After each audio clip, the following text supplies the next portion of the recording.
Imagine que ta main se saisisse elle-même du stylo, qu'elle tape un message sans que ton esprit en décide rien, que tu la regardes agir comme une présence étrangère. Ce n'est pas un rêve, c'est le syndrome de la main étrangère.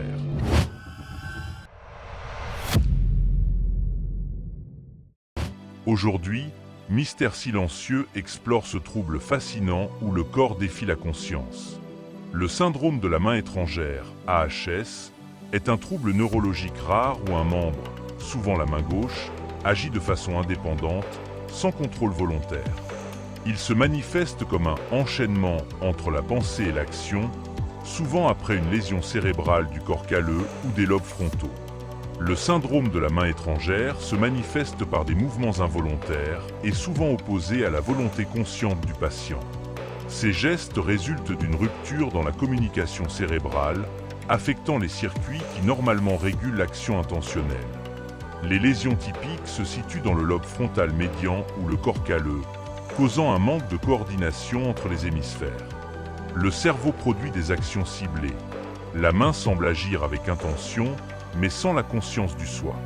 Avec les variantes neurologiques, 3 chemins vers l'autonomie non voulue sont évoqués. D'abord, nous avons la variante frontale, antérieure.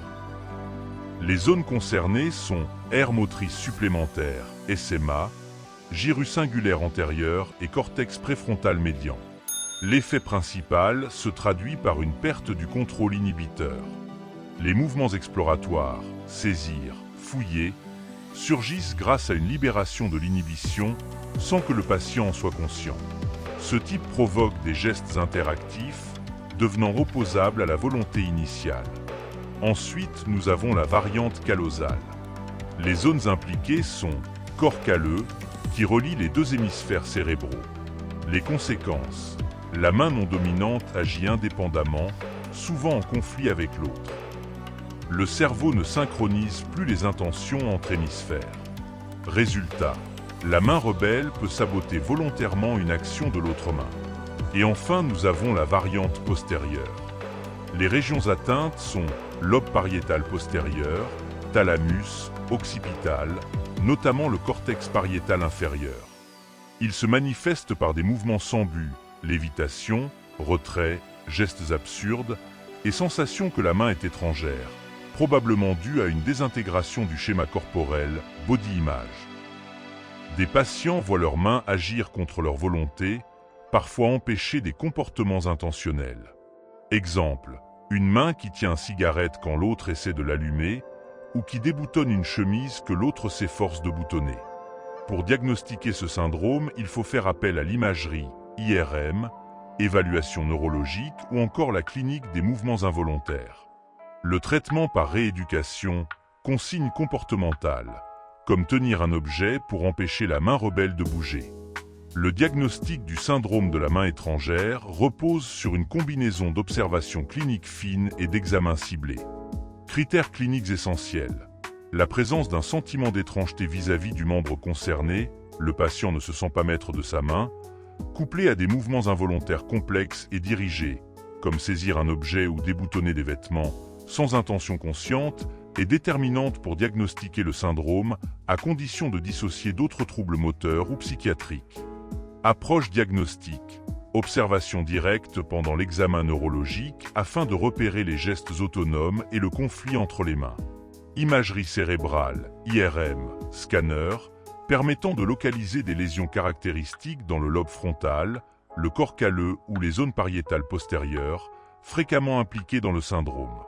Prise en compte de l'historique médical, antécédent d'AVC, chirurgie cérébrale, traumatisme ou maladie neurodégénérative. Des tests neuropsychologiques pour évaluer les fonctions cognitives et perceptives, utiles pour affiner la compréhension des déficits. Prise en charge. Bien qu'il n'existe pas de traitement curatif pour le syndrome de la main étrangère, des stratégies multidisciplinaires permettent d'en atténuer les effets et d'améliorer la qualité de vie.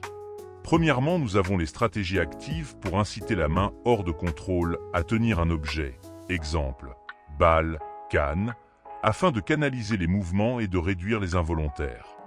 Les techniques visuelles et spatiales comme le coaching visio-spatial ou thérapie par miroir, Mirror Box, pour renforcer la perception et la coordination. Pourrait aussi aider. Les ajustements environnementaux. Porter un gant ou un manchon pour limiter les stimuli tactiles déclencheurs et ainsi réduire les mouvements réflexes. Et l'approche cognitive comportementale, CBT, pour aider à gérer la frustration, renforcer le sentiment de contrôle et fournir des stratégies cognitives pour diminuer la détresse émotionnelle sont aussi d'excellents moyens. Les stratégies de réhabilitation combinant exercice physique, notamment tâches bimanuelles, rééducation cognitive et suivi médical ont démontré une amélioration notable des capacités fonctionnelles. Par exemple, un homme de 61 ans a vu un progrès significatif de son score fonctionnel après 5 mois de thérapie ciblée. La main étrangère, bien que rare et perturbant, peut être appréhendée au quotidien grâce à une prise en charge centrée sur l'adaptation, la rééducation et le soutien psychologique. Ce syndrome révèle combien notre corps est aussi un lieu de mystère. La main étrangère nous rappelle qu'on n'est parfois pas maître de soi, et que la conscience est plus fragile qu'on ne le croit. Merci d'avoir exploré ce monde étrange avec Mystère silencieux. Prochain épisode, prosopagnosie, cécité des visages.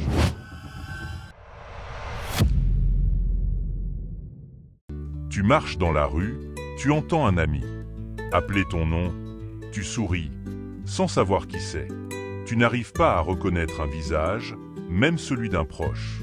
Ce n'est pas un oubli, c'est la prosopagnosie, aussi connue comme la cécité des visages. Un phénomène qui touche jusqu'à 3% de la population. Dans le prochain épisode, plonge dans la vie de ceux qui vivent dans un monde où les visages s'effacent. Entre neurologie, vécu et empathie. Tu ne les verras plus de la même manière. Abonne-toi à Mystère silencieux et active la cloche pour ne pas manquer le visage de ce mystère. On se retrouve très bientôt. Mystère silencieux, là où l'invisible devient réel. Bienvenue sur Mystère silencieux, ta nouvelle adresse pour explorer ce que personne n'ose nommer. Chaque jour, notre cerveau, notre corps, cache des histoires plus étranges que fiction, et pourtant bien réelles. Tu verras ici des phénomènes qui défient la logique.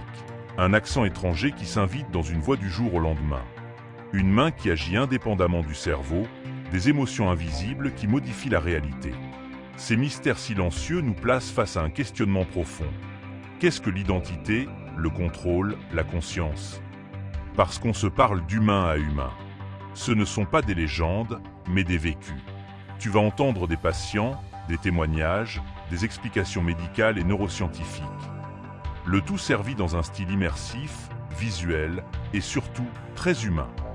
Et toi, spectateur, tu fais partie de ce voyage. Chaque question que tu te poses, chaque émotion que tu ressens, trouve une réponse partielle ici. On construit ensemble un espace de compréhension, de soutien et de découverte. N'hésite pas à partager ton expérience dans les commentaires ou à proposer des sujets. Ton regard éclaire notre chemin. Pour ne rien manquer, abonne-toi. Mystère silencieux n'est pas juste une chaîne YouTube. C'est une aventure intellectuelle et émotive. Chaque épisode éveille ta curiosité, sensibilise ton cœur. Rejoins cette exploration humaine, car le mystère peut être une porte vers l'empathie. Merci d'être là. Bienvenue dans la communauté. À bientôt, dans le silence des mystères.